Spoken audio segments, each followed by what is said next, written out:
Genèse 1 nous parle de la volonté de Dieu lors de la création de l'homme. Le psaume 8 nous parle de la volonté de Dieu après la chute de l'homme. Et Hébreux 2 nous parle de la volonté de Dieu dans la rédemption de l'homme. Considérons ce passage d'Hébreux 2. En effet, ce n'est pas des anges que Dieu a soumis le monde à venir dont nous parlons.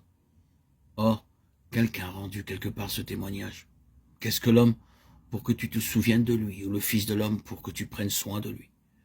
Tu l'as baissé pour un peu de temps au-dessous des anges. Tu l'as couronné de gloire et d'honneur. Tu as mis toutes choses sous ses pieds.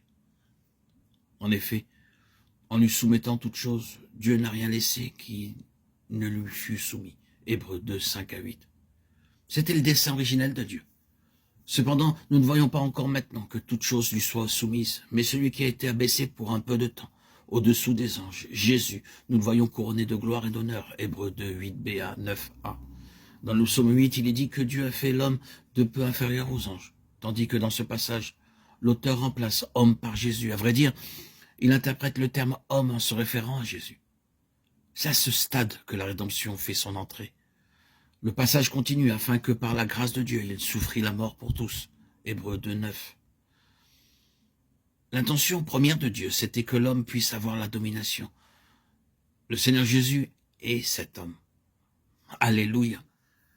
Cet homme a déjà destitué Satan de sa puissance. Et cet homme s'est identifié à nous. Il convenait en effet que celui pour qui et par qui sont toutes choses et qui voulait conduire à la gloire beaucoup de fils éleva à la perfection par les souffrances, le prince de leur salut. Hébreux 2, 10. Loué soit Dieu. Son dessein n'a pas changé. Tel il était hors de la création, tel il était même après la chute, et tel il demeure à la rédemption. Dieu désire toujours avoir une compagnie d'hommes selon l'image de son Fils. Tel il est, tels ils doivent être aussi. Et de même qu'il a été glorifié, ainsi le serons nous également. Mais comment une telle chose peut-elle se faire? Car celui qui sanctifie et ceux qui sont sanctifiés sont tous issus d'un seul. Qui est celui qui sanctifie? Le Seigneur Jésus. Et qui sont ceux qui sont sanctifiés? Nous. Nous pouvons lire le passage ainsi.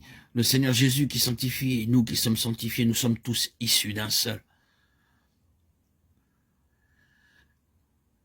Le Seigneur Jésus et nous qui avons été sanctifiés par lui sommes issus d'une seule source.